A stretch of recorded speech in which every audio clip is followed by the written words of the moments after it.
Hi everyone, my name is Sonia and I'm also a PhD student from Deng Lab at Munich. And today I'm going to be talking to you about these phage-encoded proteins and their functional relevance in specific environmental environments.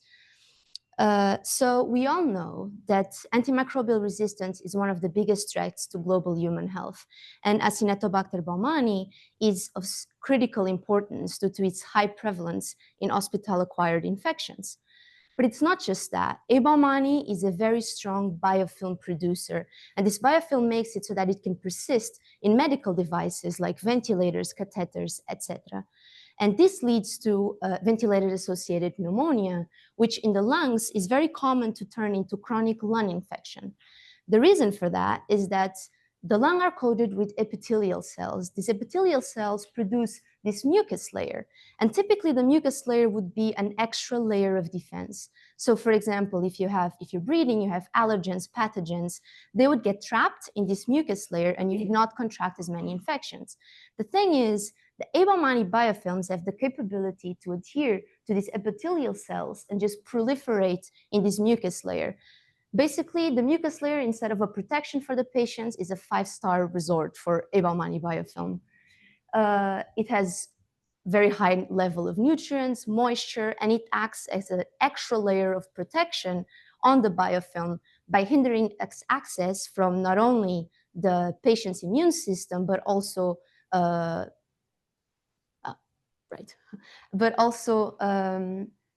medical therapies to try and eradicate this infection. This obviously leads to a very big challenge in intense care units for patients that are residing there.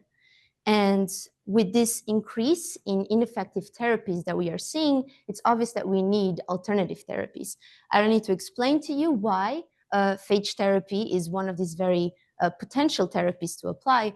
It has a series of advantages, but there is something that is very relevant for this study in specific, and that is that some phages naturally encode some functional proteins that could have an interest effect in specific environments. So we wondered, does this phage selection based on these encoded proteins, could we use that to help improve the outcomes and infection eradication in these complex environments like biofilm and this mucus layer? So to assess that, we tested 2 different phages, an M1 phage, which includes a depolymerase protein, which has the capability to degrade polysaccharides, which are the main components of biofilm matrix, and the X1 phage, which encodes an immunoglobulin-like domain, which previous research suggests can have a function in adhesion and diffusion in mucus environments. And we wondered, or we hypothesized, if having these 2 functional proteins that are relevant for the specific environment that we're seeing in chronic lung infections would improve the outcomes in infection eradication. So we tested that against baumannii clinical isolates, and we did the testing in both baumannii planktonic cells, biofilm, and a biofilm that was embedded into an artificial mucus layer that we created in the lab. So in order to see, I hope you can, in order to see the effects of this phage cocktail in specific biofilm scenarios, we tested this in the long term. We have a cell mask plasma membrane stain where you can see very clear, strong, and outlines of cells. Those would be your healthy cells. And if you see faint, diffuse staining, then those would be your lysed cells. And we observed short-term up until 30 minutes and then long-term at 24 hours, both the individual treatments and the combined treatments. The negative controls, which are just biofilm no phages, remained, the staining was very constant across all time points, so they established a very strong baseline for our comparison in the future. So when we did quantitative analysis, we were able to see, we measured total fluorescence intensity from our microscopy images, and we were able to see that in the short term, M1 singularly is more effective than even the combined treatment, which for me, when I saw it, I was quite intrigued. Typically, you always assume that the combined treatment is the most effective, but actually we only saw this synergy of these combined treatments in the long term at the 24 hours, which then outperforms all the other ones. But in the short term, M1 is actually more effective than the combined treatment. The reason for that is that M1 is the phage that encodes the depolymerase, which is very effective at degrading this biofilm matrix.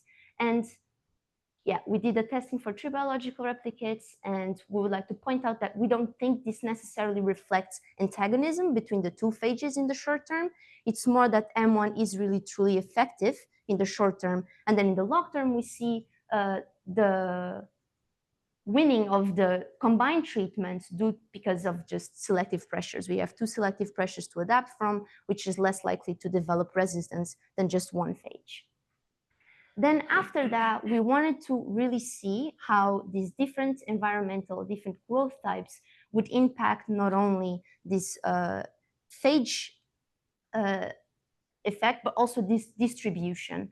So we had this already existing gene fish that we optimized to be able to use in very complex matrices like the biofilm and the artificial mucus layer.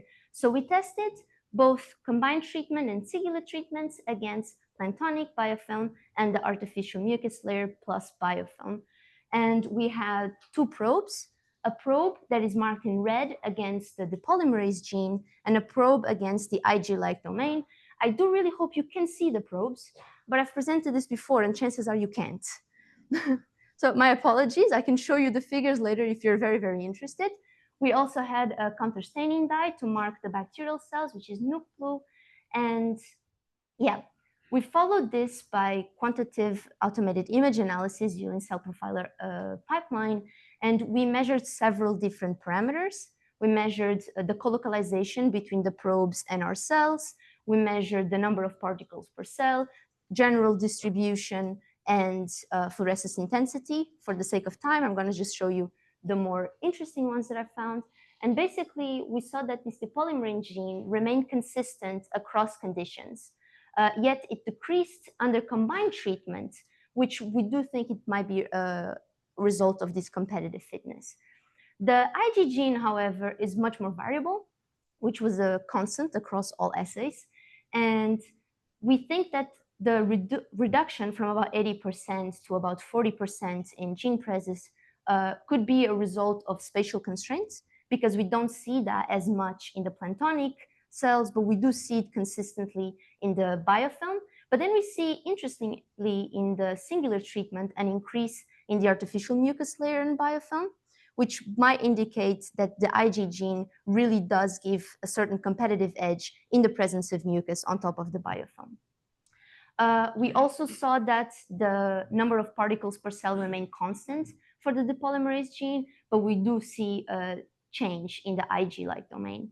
So these dynamics really go and bring light to the complex interplay between this phage cooperation when you have different environmental contexts into perspective.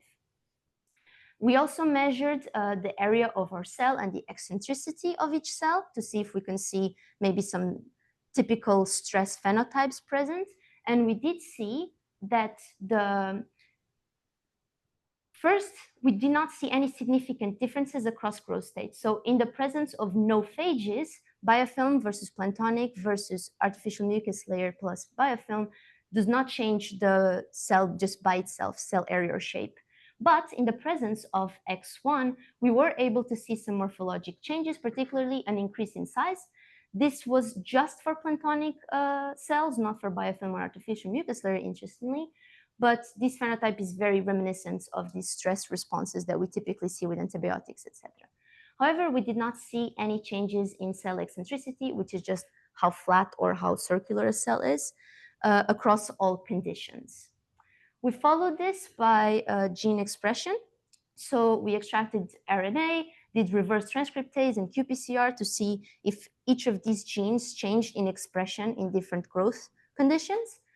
We saw consistently that the polymerase gene, especially at a later time point, at the 6 hours, does increase gene expression as opposed to the planktonic cells, and which just reinforces the effect that this functional protein has on these specific environments.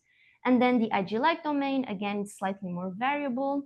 we do see an increase in gene expression at the long term for planktonic cells and for the artificial mucus layer plus biofilm, but we did see an underexpression in biofilm in general. Finally, we wanted to see how the effects of each component of our artificial mucus layer would make on not only just our cells, but also on our phage treatment attempts. So basically, the artificial mucus layer is a composition of three components: BSA, the DNA of salmon tests, and type 3 stomach porcine mucin. And we tested the control, which would be no coding on each of our slides where we grew our biofilm, and then we have our negative control, which is no phages. We did see that just on the biomass prevention assay, we see that the components of the artificial mucus layer do not impact on itself on the growth of the biofilm, but BSA, the effects of them really do vary with phage treatments, and BSA was the one that provided the strongest protection against this phage action. It does form a dense protein layer, which could affect the diffusion and the absorption of the phages moving forward. We also saw that X1 remained effective in these mucin-encoded environments, even in the presence of this, which might suggest that that is the one component in the artificial mucus layer that X1 has the capability to adhere to and then promote infectivity by increasing access. And we saw at the biomass reduction assays that we do see a difference in the non-phage treatment different coding slides. The reason for that is because those grow for two different times. Basically, for biomass prevention, we grow our biofilm with our phages simultaneously. And for the biomass reduction, we grow our biofilm, have a mature established biofilm, and then add our phage treatment to it. That gives us a difference between 24 hours of biofilm growth to 48 hours of biofilm growth. And finally, just as a general remark and overall, phage M1 demonstrated always superior bacterial clearance in the presence of biofilm, unless for the presence of an additional mucus layer where X1 tends to outperform.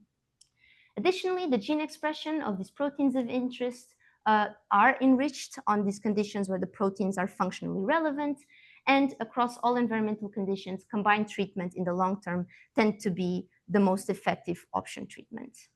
Overall, and at the point with this research, we really wanted to emphasize the importance of these encoded phage proteins on the specific environment that we are dealing with, because as soon as you're able to choose phages based on this, you're able to strategically target these specific infections, which would maybe help, or according to our data, does help target these chronic biofilm-associated infections. Finally, I would like to thank Professor Li Deng and Jinling Xue. Those are my supervisors. They're very supportive and I really appreciate them.